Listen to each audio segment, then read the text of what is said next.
Halo, kembali lagi bersama aku, Marta, di channel Kebidanan ini. Jadi, pada kesempatan kali ini, aku ingin berbagi pengetahuan aku sedikit tentang bagaimana sih mekanisme persalinan normal itu. Jadi, eh, video ini saya buat sebagai salah satu untuk memenuhi salah satu tugas dari ujian akhir semester pengantar asuhan kebidanan. Oleh karena itu, bagi ibu dosen yang sedang menonton, kenalkan nama saya Putu Marta Mulyani dari kelas B dengan NIM 2406 09 10 29. Baik, jadi kita balik lagi. Jadi pada kesempatan kali ini aku ingin menjelaskan kepada rekan-rekan sekalian mengenai teman-teman sekalian mengenai bagaimana sih mekanisme persalinan normal itu sendiri. Namun sebelum aku membahas lebih lanjut ke dalam topik ini, alangkah baiknya terlebih dahulu untuk mengetahui apa sih itu dari persalinan, jadi pengertian dari persalinan, kemudian apa saja jenis-jenis dari persalinan. Tanpa berlama-lama lagi, mari kita mulai pembahasannya. Teman-teman boleh menyiapkan alat tulisnya untuk mencatat ya. Baik.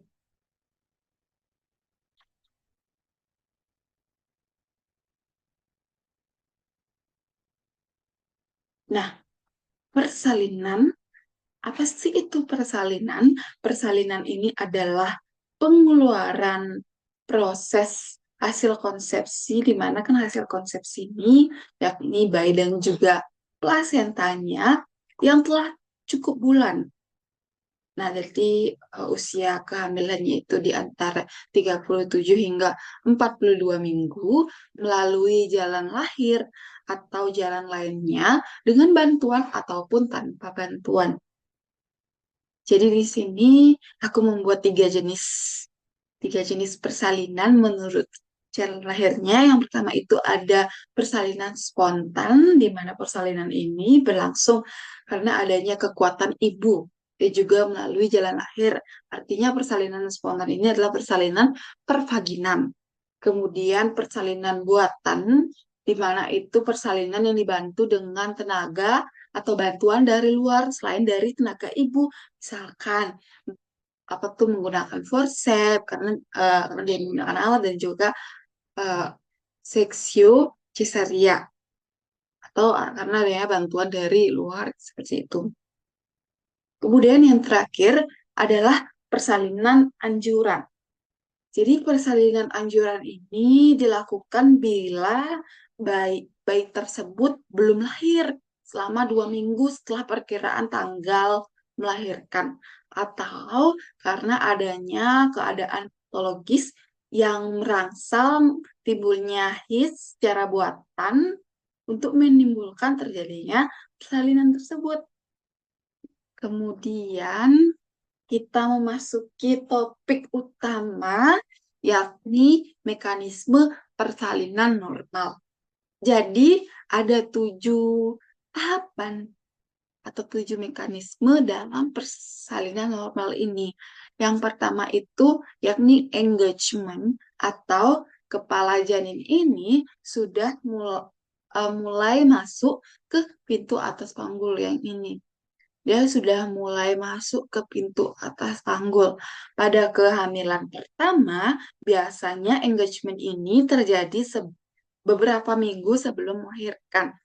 Nah, setelah kehamilan berikutnya, biasanya engagement ini terjadi pada saat melahirkan.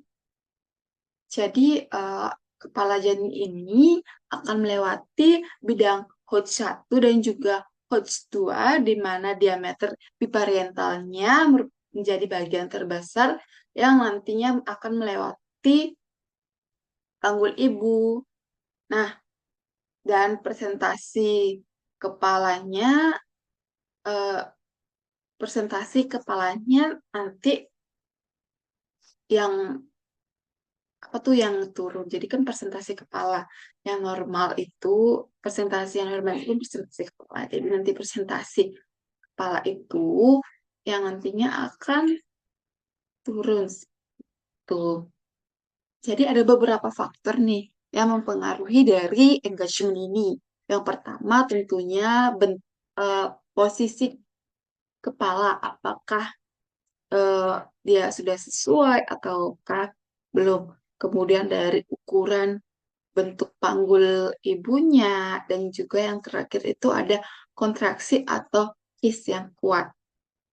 Nah, selanjutnya itu ada descent. Nah, jadi descent ini yakni kepala janin itu su- apa tuh masuk lebih dalam ke pintu atas panggul PAP ke jalan lahir, dan jalan lahir secara bertahap. Jadi ada beberapa faktor yang mempengaruhi descent ini. Yang pertama itu tentunya karena adanya kontraksi atau his yang kuat dari ibu. Kemudian yang kedua itu ada tekanan dari eh, kepala janin untuk segera ke dasar panggul ibu, ke panggul ibu. Kemudian ada tekanan dari cairan ketuban. Jadi ada tiga bentuk penurunan dari descent ini. Yang pertama sinklistismus, di mana kepala janin itu sejajar dengan sumbu lahirnya. Kemudian yang kedua itu ada asinklistismus anterior, di mana kepala janin itu berhimpitan atau sejajar dengan promontorium. Yang ini, gambar pertama ini.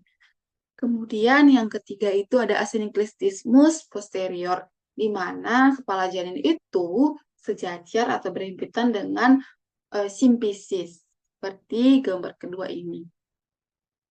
Kemudian yang ketiga ada flexion atau fleksi.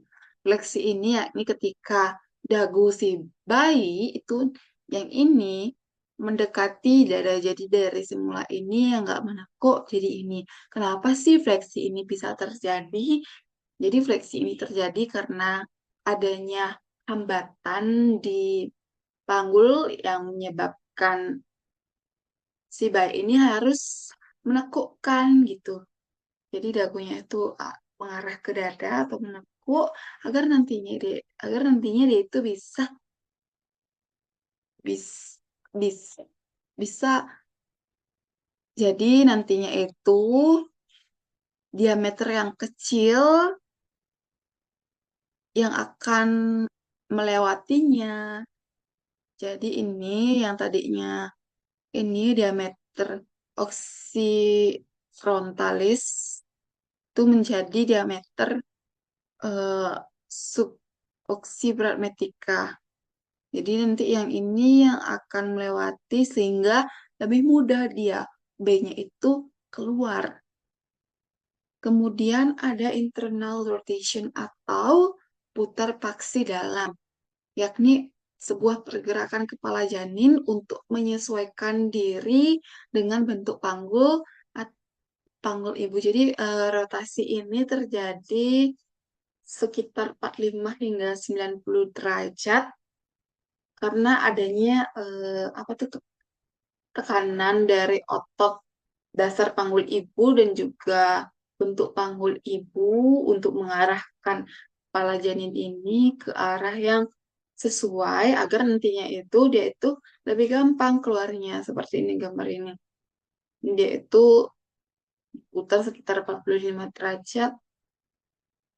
Nah, kemudian yang kelima adalah extensions atau ekstensi, di mana dagu ini akan menjauhi dada janin atau dada bayi ya. Jadi ekstensi ini terjadi ketika bayi itu sudah melewati dasar panggul ibu untuk untuk lahir. Jadi nanti yang pertama lahir itu adalah ini ubun-ubun kecil, kemudian diikuti oleh dagu, mata, hidung, mulut, dan juga dagu. Kemudian yang terakhir yakni external rotation atau berputar paksi luar ini terjadi sekitar antara 45 hingga 90 derajat. Jadi rotasi ini itu bertujuan untuk mengembalikan kepala janin ke posisi semula dengan bahu yang sesuai dengan bahu. Jadi untuk memudahkan dia nanti keluar seperti itu. Nah, ini tahapan terakhir dari mekanisme persalinan normal itu yakni expulsion atau ekspulsi, di mana sisa-sisa tubuh dari bayi itu akan keluar dengan lebih mudah secara lateral dan juga karena dengan bantuan tenaga mengejan dari ibu. Nah, itu tadi pemaparan aku terkait mekanisme persalinan normal. Semoga topik kali ini membantu teman-teman sekalian. Itu saja dari aku. Dadah dan selamat belajar.